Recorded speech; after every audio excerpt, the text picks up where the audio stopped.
শুভ সকাল বন্ধুরা। আজকে হলো বুধবার। এখন সকাল ৮টা বেজে গেছে। কয়েকটা দিন একটু দেরি করেই ঘুম থেকে উঠছি। কারণ তুতুনের পরীক্ষা হয়ে যাওয়ার পর একটু রেস্ট নিচ্ছি কয়েকটা দিন। আর ঠান্ডাটাও পড়েছে।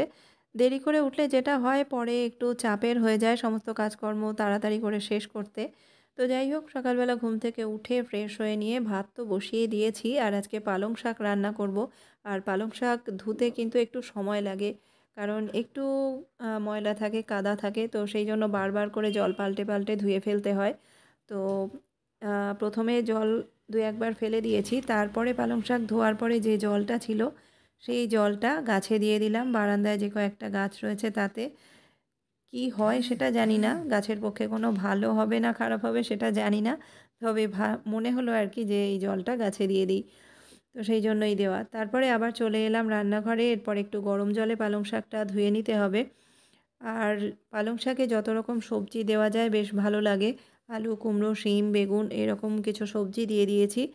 তো তারপরে সবশেষে তো একটু ধনেপাতা দিতেই হবে। এইভাবে করলে পালং শাকটা ভীষণ সুন্দর হয়। তো খুব ঝটপট করে রান্না করছি। প্রতিদিনই এখন একটু দেরি করে উঠছি, সেইজন্য খুব তাড়াতাড়ি করে রান্নাটা করে নেওয়ার চেষ্টা করি। অন্তত ১.৫ ঘন্টা ২ ঘন্টার মধ্যে রান্নাবান্না হয়ে যাবে জানি। আর যেহেতু দেরি করে উঠছি, সেইজন্য কিন্তু সমস্ত সবজিগুলো আগের দিন রাত্রেই কাটা থাকছে।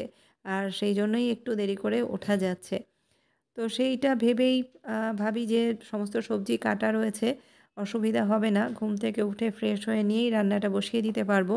আর ঘন্টা ১.৫-২ এর মধ্যেই রান্না কমপ্লিট হয়ে যাবে। কারণ হাসব্যান্ডেরও বেরোনো রয়েছে, খুব বেশি দেরি করা যাবে না। তো পালং শাকটা বসিয়ে দিয়ে এখন একটু গরম জল করে নেব। শীতকালের এই আরেকটা বাড়তি কাজ।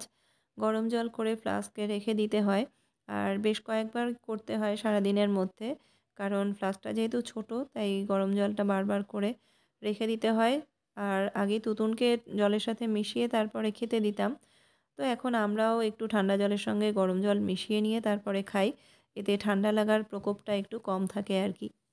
এখন উষ্ণ গরম জলে একটু মধু মিশিয়ে খেতে হবে। সকালবেলা ঘুম থেকে ওঠার পরে এতটা তাড়া ছিল যে এটা আর খাওয়া হয়নি। তো যেহেতু এখন ঠান্ডা জলের সঙ্গে উষ্ণ জল মিশিয়েই খাচ্ছি, তাই ভাবলাম একটু মধু মিশিয়েই খাই। এতে ঠান্ডা লাগার পক্ষে আরেকটু উপকার হবে। তো আমিও খাচ্ছি, হাসব্যান্ডকেও দিচ্ছি। আর তুতুন জলের সাথে মিশিয়ে মধুটা খায় না। ওকে সকালবেলা এমনিই ১ চামচ মধু দিই। শীতকালে এমনিতেই সময়টা কম পাওয়া যায়, তার উপরে এক্সট্রা কতগুলো কাজ যোগ হয়ে যায়। এই যেমন গরম জল করে বারবার ফ্লাস্কে করে রাখা, তুতুনকে বারবার করে জল খাওয়ানো, গরম জল মিশিয়ে তারপরে জল খাওয়ানো, মধু খাওয়ানো।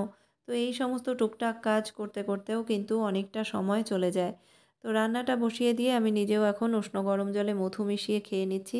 কাজ করতে, করতে নিজের একটু খেয়াল রাখা এই আরকি। তো জলটা খেতে গিয়ে দেখলাম যে জলটা উষ্ণ গরম হয়নি, মোটামুটি ঠান্ডাই রয়েছে। তো সেই জন্য একটুখানি গরম জল আরেকটু মিশিয়ে নিলাম। আসলে যত বেশি ঠান্ডা পড়ছে, জল তত ঠান্ডা হয়ে যাচ্ছে। অল্প একটু গরম জল মেশালে আর গরম হচ্ছে না। তো সেই জন্য একটু বেশি পরিমাণে গরম জল মেশালে তবে উষ্ণ গরম জল হবে। আর সকালবেলাটা উষ্ণ গরম জল খাওয়াটা ভালো। আর সারাদিনে যে জলটা খাওয়া হয় সেটা জাস্ট ঠান্ডাটা কাটিয়ে সেরকম পরিমাণে গরম জল দিই যাতে শুধুমাত্র ঠান্ডাটা কাটে। তো এইভাবেই শীতকালটা পুরো আমাদের জল খাওয়া চলে। তো রান্নার এক ফাঁকে হাসব্যান্ডের জন্য টিফিনটা এখন বানিয়ে ফেলবো, যেটা সঙ্গে নিয়ে যাবে। তো সেই জন্য একটুখানি রেডি করে নিচ্ছি। আর রান্নারও আর বিশেষ কিছু বাকি নেই। পালং শাকটা জাস্ট নামাবো। তার আগে এটা একটু রেডি করে নিলাম। আর এরপরে মাছের ঝোলটা করলেই হয়ে যাবে। আর ভাত, ডাল এগুলো তো আগেই হয়ে গেছে। সমস্ত কিছু রেডি করা থাকলে রান্নার কিন্তু খুব একটা বেশি সময় লাগে না। সেই সঙ্গে একদম সময়ের মধ্যেই টিফিনটাও রেডি করে দিতে পারি। আর সবশেষে পালং শাকটা নামানোর আগে দিয়ে দিলাম একটু ধনেপাতা।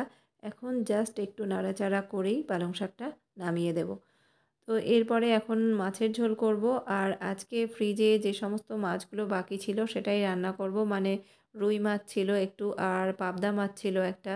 তো এই সমস্ত দিয়ে আজকে মাছটা শেষ করে ফেলতে চাইছি। তারপরে আগামীকাল ফ্রেশ মাছ আনা হবে। আসলে ফ্রিজে থাকতে, থাকতে আবার মাছ আনলে আগের মাছগুলো থেকেই যায় আর করা হয় না। সেই জন্যেই আজকে হাসব্যান্ডকে মাছ আনতে বারণ করেছিলাম যে মাছগুলো সমস্ত রান্না হয়ে যাক। তারপরে পরের দিন আবার নতুন করে মাছ আনা যাবে। তো সব শেষে মানে রান্নাও হয়ে গেছে আর সকালে আমাদের খাওয়া-দাওয়াও হয়ে গেছে। হাসব্যান্ডও বেরিয়ে গেছে তার কর্মক্ষেত্রে। এখন সকাল 10:30 বাজে। তো এখন রান্নাঘরটা একটু ক্লিন করে নিচ্ছি।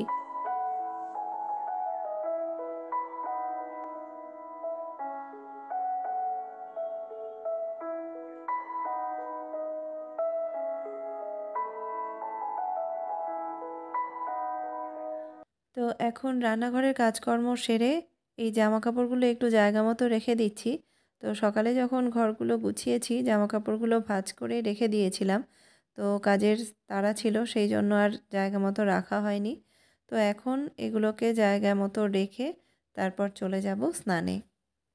দুপুরবেলা খাওয়া দাওয়ার পর একটা কাজ গুছিয়ে রাখছি নিজেরই আলস্যের কারণে। আসলে 3:30 নাগাদ তুতুনকে একটু ফল দেবো, আজকে একটা পেয়ারা দেবো। তো সেটাই কেটে একেবারে বিট লবণ মাখিয়ে রেখে দিলাম এইভাবে গুছিয়ে। এখন একটুখানি রেস্ট নেব। তুতুনকে নিয়ে একটু শুতে হবে। আর ঘুম তো হবে না, জাস্ট একটু শুয়ে থাকা, একটু রেস্ট নেয়া। তো শীতকালে একবার শুয়ে পড়লে আর উঠতে ইচ্ছে করবে না জেনেই আগে থেকে এভাবে গুছিয়ে রেখে দিলাম। ও যখন খাবে নিজেই নিয়ে খেয়ে নিতে পারবে। এখন সন্ধে 6:30 মতো বাজে। আর আজকে আমাদের বাড়িতে ঘরোয়া একটা গান বাজনার অনুষ্ঠান হওয়ার কথা ছিল, তো সেটাই এখন চলছে। মোর গানে গানে পলকে পলকে ঝলকে উঠিছে ঝলসে ঝলসে শান্ত হাসি নায়কে ভাবিছে নয়ন হাসে না চাহিলে যারে পাওয়া যায় না চাহিলে যারে পাওয়া দিলে আসে হাতে। তো এদিকে গান বাজনা চলছে আর এখন একটু তুতুনকে খেতে দিলাম। ওর একটু খিদে পেয়ে গিয়েছিল সেই জন্য আগেই ওকে দিয়ে দিলাম। আর এখন সবার জন্য একটু চা করেছি আর সামান্য একটু টিফিনের ব্যবস্থাও করা হয়েছে, সিঙ্গারা, মিষ্টি এই সমস্ত আর কি। তো আজকের অনুষ্ঠান চলবে প্রায় রাত 8:30 পর্যন্ত। তো আজকের ভিডিওটা এখানেই শেষ করছি। আবার নতুন কোনো একটা ব্লগে দেখা হবে। ততক্ষণের জন্য সবাই খুব ভালো থেকো, সুস্থ থেকো, আনন্দে থেকো। আর ভিডিওটা ভালো লাগলে লাইক, কমেন্ট, শেয়ার করতে ভুলে যেও না।